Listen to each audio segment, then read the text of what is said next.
Hello everyone. You know, for the last few months I've been talking a lot about happiness, but this week I'm going to do something completely different. Talk to somebody who actually knows what they're talking about. My name is Ryan Wingfield and my job is to make people happy. After years of doing stand-up comedy, I've devoted an entire year to the study of happiness.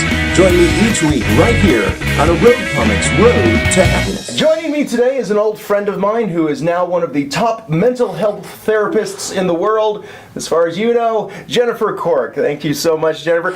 What should I call you? Well, I'm a licensed master social worker, and I do therapy with individuals and families, but you can just call me Jennifer. All right, I'm going to call you Doctor. Now, Not a doctor. Well, Doctor. Can you tell me what it is basically you do for a living? So I work with individuals that are struggling with the symptoms from mental health diagnoses like depression, anxiety, and other things like that. And I work to help them learn coping skills to manage their symptoms. Now, in anticipation of this interview, you asked me to keep a mood diary, which as a man, I'm not used to keeping a diary, but we have a breakdown of the diary here on the board. Can you explain to me what this is? Right, so I gave you a little bit of homework and I had you tracking your mood over the last week. And so if you remember, at the lowest point here, that's your lowest mood. So like a 0 or 1 would be the worst day in your life. And a 7 would be the best day in your life. Basically, what you did was at the end of each day, you tracked your overall mood, whether it was, you know, at that low range or the high range. And then I also gave you a second activity to keep track of where you made a list of pleasant activities, things that you enjoyed doing, and you just kept track of how many of those pleasant activities that you did. So share some of the things that were on your list. Well, one of my short activities would be sex with the wife. Other activities, spending time with your kids, playing video games, prayer, which I threw in there as a meditation kind of thing, which is one of the things, and time without kids. I really love time without kids, which I also included in the gym, going to the gym. Perfect. Okay, so the purple is the number of activities you did per day, and the orange is the number of your mood rating for the day. So what do you notice about this graph? I'm hearing that if I do more things that make me happy, I will be happier. Right. So one of the things that happens when you get somebody who's depressed, then they feel like they really don't want to do those pleasant activities, so they're less likely to do those things. They're more likely to do things like isolate by themselves, not want to go out, not do those things that they used to enjoy. And what happens is it creates a downward spiral where the more they do those things, the more depressed that they feel. So the point of this pleasant activity, activity is that the more that you're able to stop yourselves from these things that make you depressed and make yourself do those things that make you happy, as you create an upward spiral. Jennifer, can you walk me through the CVT Triangle? Okay, so the CVT Triangle is one of the major tools of cognitive behavioral therapy, which kind of helps us understand how our thoughts, feelings, and behavior influence each other to affect our overall mood.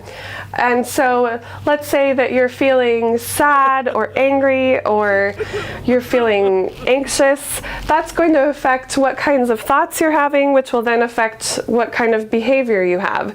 So you can change any one of these things to change all of the rest. Let's try one for my stand-up comedy. Okay. Let's say I'm doing stand-up comedy on stage and the audience is laughing, and then a drunk heckler questions the sanctity of my mother. Okay. That would make me angry and want to retort with a vicious heckle response. Okay. So your feeling is anger.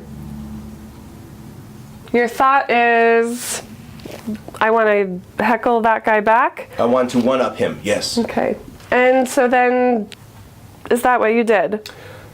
9 times out of 10, yes. Okay, so you say something rude back. So pick one of these sides of the triangle and choose a different path. I'm going to go with behavior.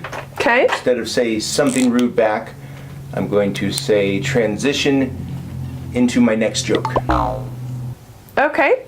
So what would you be thinking if you ignored him and then transitioned to your next joke? Assuming that he shut up after that, I would probably forget him. As I try to do with all hecklers.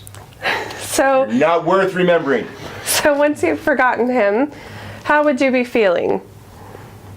Probably happy that he's no longer in my life. So your feeling is happy. So that's the basics of the triangle. If you are able to change any of the points of the triangle, then you're likely to change the other 2 points as well. So you see that you were able to change your behavior, and instead of reacting in kind, you just ignore him, forget him, and instead of being angry, you feel happy. So basically you're saying that if somebody's not feeling happy, they should change their actions to become happier, such as watching a comedian's web series on happiness. Right. Thank you, professional advice giver, on your professional advice that people should listen to. Right. And if you're having trouble doing this on your own, it may be important to seek professional help from a mental health counselor like myself in your area. Or in lieu of that, you can come in next week for the next edition of A Road Comics Road to Happiness. Thank you so much for watching. Please don't forget to leave any happy comments below. Again, a big thank you to my friend and guest, Jennifer Court, for her expert advice. Thank you, doctor. Not a doctor. Still doctor. Until then, stay happy.